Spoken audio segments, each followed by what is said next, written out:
Good evening. Welcome to Sound Health on Lagos Television. I am Olasumbo Mudupe. We bring you Sound Health every Tuesday at 6:30 p.m. and we try to enlighten members of the public on trending health issues from around the world. Today we are looking at an issue that affects everybody, but it affects children and adolescents the more. According to the World Health Organization, over 800,000 deaths are recorded yearly as a result of air pollution. This is our focus today. Stay tuned. The conversation begins after this break.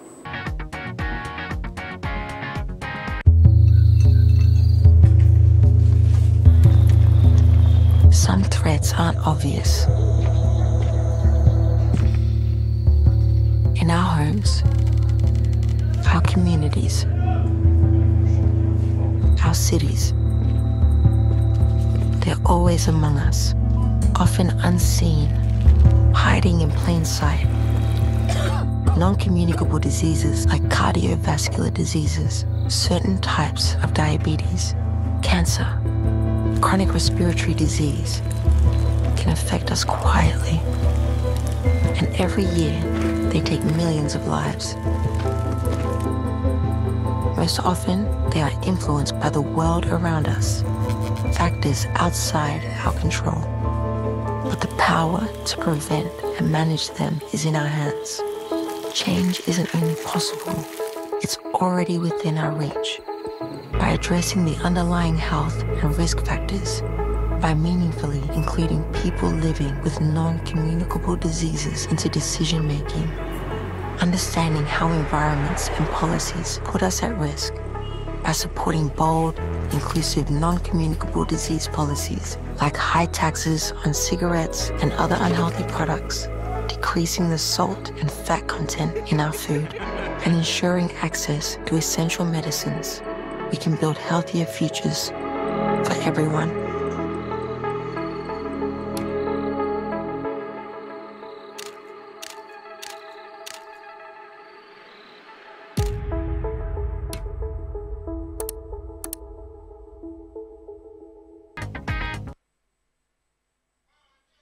The program is still Sound Health on Lagos Television. Joining us via Zoom this evening is Dr. Oluwasesan Joshua, and he is going to tell us what exactly is air pollution, how it affects children, and how to reduce it.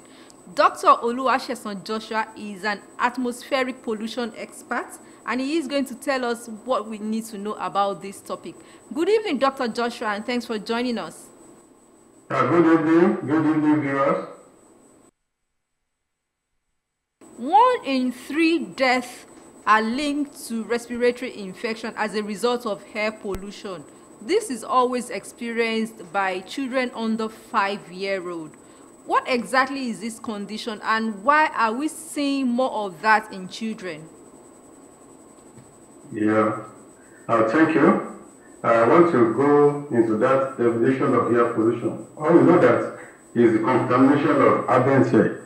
The ambient air is operating here that we breathe in, and then by making it to be harmful to the people is the problem from the different sources. We are going to look at indoor and outdoor. So by defining the indoor air pollution, that is a major problem to our children, because according to the UNICEF, we discovered that about 70% of this mortality linked to the household pollution. So also we are going to look at outdoor. But firstly, let's look at it from the pregnancy period. According to the European researchers, they discovered that most of the babies in the mothers, they been affected through this problem. So the studies covers about 12 countries with the 74,000 mothers were involved in these studies, and they discovered that as low as these particulate matters, because that's the major pollutant that we are looking at, is as low as 20 million microgram per cubic meter, it's cut across that babies and then they infected the babies in that. And then they discovered that at the point of delivery, the mothers delivered low-weighted baby. From there, if you look at it, that pregnancy is very key. So the mothers must be able to take care of pregnancy period, and then from there, getting to this world, you have to look at it that our environment is being polluted. According to the UNICEF, it's discovered that 99% of the air we breathe in has been polluted. And then looking at that, you see that particulate matters, we have two types of particulate matters being recognized by WHO, that's World Health Organization, that we have one PM 2.5, that one is respirable.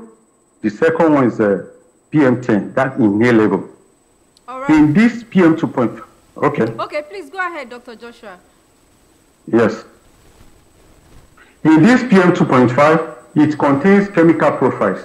This chemical profiles goes into the lungs of babies between 1 to 6 years. And so if the babies, the children, if they are not being taken care of, giving them immunization and putting them in the area that we cover them that's away from this pollution, it will affect their lungs by the reaction with their lungs that will form the bacteria, viral and fungal diseases. So through that, we see some of the children suffering of pneumonia, leukemia, respiratory problem, and some other things that really related to. Okay. All right. Many people will still wonder, how does this relate to our health? How does air quality affect our health? Okay. So, I mentioned earlier on that we have two types. We have indoor and outdoor. Outdoor,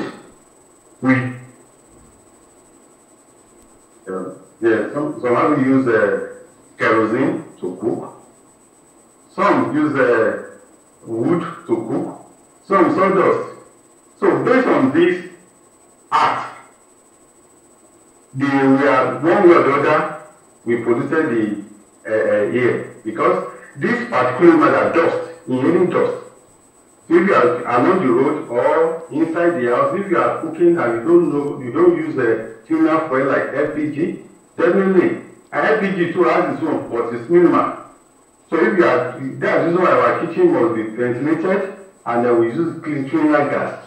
So that will be dust and gases we are breathing in Nigeria and some other Asian countries, Africa, we don't have that kind of mechanism, the technology to monitor our air quality. So that's the reason why we are really suffering. If you look at the statistical analysis, you will see that African and Asian countries are really suffering of this kind of diseases among the children. So because we don't know, we need awareness to tell people, especially the schools and the households, to do the awareness. So if you see you want to cook, use this, use that. It's because of, if you look at the expenses that go to hospital, buy drugs, and compare with using the LPG, you see that the difference is clear. That is better to prevent than to have problems, illness and other diseases. Okay. So that's the reason why that if to layman use cleaner energy in order to avoid this time. In our houses, some people they use paint that they just produce locally. In that paint, lead is there, but you don't know the concentration of the lead that is there. So if it if something passes through the registered paint manufacturer, you will see that all those things will be minimal. But we just put everything, including POP. Today, you know, POP is common that, oh, I want to use POP, I want to use POP. They use locally one. And once the dust, that PM 2.5 enter the house, the time you are cleaning the house, you are putting it down. There's something not ordinarily that talking about the illness, it affects the children's IQ, that's intelligent quotient. So the lead is the one that affects, and is in this PM 2.5, because it's one of the chemical profiles that are present in the PM 2.5, that dust that people are inhaling. It's respirable. The children, they will inhale it.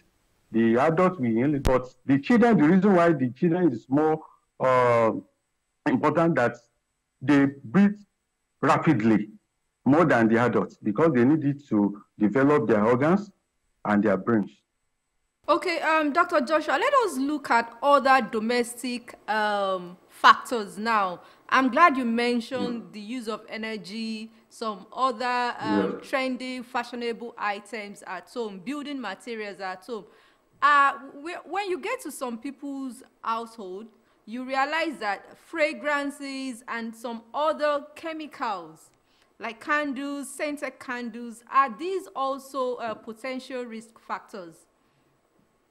Yes, sure, they are potential, because the mother that having a baby of maybe age below 6 and using fragrance that the perfume that's very harsh, and no, it should be excluded from using all those kind of. And then in our bedroom, don't use freshener. Don't put freshener in your bedroom. The freshener should be in toilet or living room, where everywhere is open, and you don't stay long there, because these chemicals they are using to produce now, they are synthetic chemicals. You don't know the content. That's the aspect of our study now that we are carrying out. We want to know, because this cancer or blood cancer, all those things are all over, but we are looking at how we can get the root of this problem.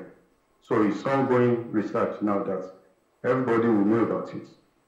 All right, Dr. Joshua, it is clear that we are guilty of most of these things, because we use insecticide at free will just to, scare away mosquitoes and other insects, but we are actually putting health at risk. Okay, let us know the long-term and the short-term effects on not just children as well as adults. Yeah. If you look at, we have different type of immune system. There are some that once you see something, it reacts rapidly. You understand? Some we put it and resist it. So in terms of that, but for infantry, infants between 1 to 6 is not advisable. If you use insecticide or something, allow it at least minimum of 5 hours to bring that infant into that area and open the window, make sure that everything. This is a cumulative impact. If you use it today, you use it tomorrow, consecutively, it will really affect. In terms of lead issue that I just mentioned is a neurological developmental problem. So if the child continue in that lead environment, putting it on, you discover that the child will not be able to perform in school, and then you see very sluggish. You see all those kind of things, because the study being carried out in America shows that the lead in the blood, they took blood from this and they compare it with their performance. You discover that it's directly proportional to the performance of these children in their schools. So we have to be very, very careful about that. So, and then by doing that, lead, if it's not a consecutive action, within 35 days, the lead will go out through the feces. So that's all. But if it's accumulated one, it can be permanent if care is not taken. Okay, how do we mitigate this? First thing, so if you are looking at household, use cleaner fuel, LPG, and then make sure that you avoid using deodorant that is very harsh when you have less than 6 years baby. And also, don't put freshener in your bedroom. Let it be your toilet, and then also, if you look at outdoor, because we are just dwelling more on household in pollution. But if you look at the outdoor, you see our schools along the road. We know that the traffic-related pollutants really cause childhood leukemia. And our schools, too, must be able to have something to determine the level of their air pollution within the environment and to put necessary things in place. So with that, I think we'll be able, and then the policy. Also, I want to mention this thing because we have open burning policy in Nigeria. We should activate it. Some people in our environment, they will quickly burn anything. Burn. It's not good. It's affecting our blood. Now we have to look at it. That act of burning something we should, and then government should put whistleblower because it's killing the children. So once you discover that, and then they make arrest of maybe 2-3 people, we are going to adjust. So we need to keep our environment and make sure that our children are in a safe place to avoid this kind of diseases. All right, Dr. Joshua, according to a recent report, about 2.5 million persons worldwide have developed lung cancer as a result of air pollution. How do we start taking urgent action? Okay, thank you. Actually, like if you look at the reports, you discover that Asia and Africa continents, they are really affected in that report because of our mentality concerning the air pollution. You know, air pollution is difficult to measure because the major thing you must determine the impact, the source of the problem. But in Nigeria now, air pollution measurement is not really popular. So we have one thing or other, but based on the studies being carried out in Nigeria, the first thing, like I mentioned earlier, that indoor, we have to take care of our household first. At least we can protect the one outside there by not going out. But in our household, we need to protect ourselves. For layman, let's look at from our kitchen. Let's start from using cleaner fuel. From there, let's just move away from using any other materials for building. Especially if you want to renovate house, getting the mixed paint along the road, along the side. We should desist from that kind of acts, especially for people that are having children below 6 years. So we have to make sure that we stay away from all these kind of mixtures that are not approved by NAFDAC or SON. Also, from outdoor, there are schools, because the children, they stay more in school than home, if you look at it during the session. So the schools must look inward and see how they can improve their well-being of these children, especially those people along the highway. But looking at the leukemia, because leukemia is if you look at the benzene, the fuel, the volcanic, volatile organic compound, you will see that traces is there and is affecting the children. You mentioned that we are talking about mortality. We are not talking about morbidity, the diseases and other things in terms of neurological effects. Some people are not dead, they are not dead, but they are just working. They are not useful because their brain is already been infected. So all those kind of things, we have to look at it from the schools and then from home now in little way. At least getting good cleaner fuel to cook. Make sure that your kitchen is well ventilated. And then the bacteria that are not approved by SON, don't use it for inner room. And then disease from using freshener in your bedroom. Don't use freshener in your clothes. And then if you have a little child, don't use deodorant perfume that will be very harsh. So with that one, at least a little bit, we'll be able to reduce cancer in our society. All right, reduce the use of air fresheners and other hazardous products as well as material in your household. Kill air pollution before it kills you. Dr. Oluwasesan Joshua, atmospheric pollution expert, thank you so much on your expertise on how to reduce air pollution. Yeah, thank you for having me. All right, thank you so much for sharing your expertise on how to reduce air pollution, the impact of air pollution on our health, especially children's health. Yeah. Sound Health continues with trending health report from around the world. Please stay tuned.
The program is still Sound Health on Lagos Television. I hope you've learned one or two things about air pollution, how to stop air pollution and its impact on our health. You need to drop that lifestyle if it costs you your health. For comments and inquiries, or you have topics you'd like us to treat, please send SMS to 00358266603 or follow us on social media at Lagos Television #Sound Health. A sound health is a sound mind. Make healthy living your choice.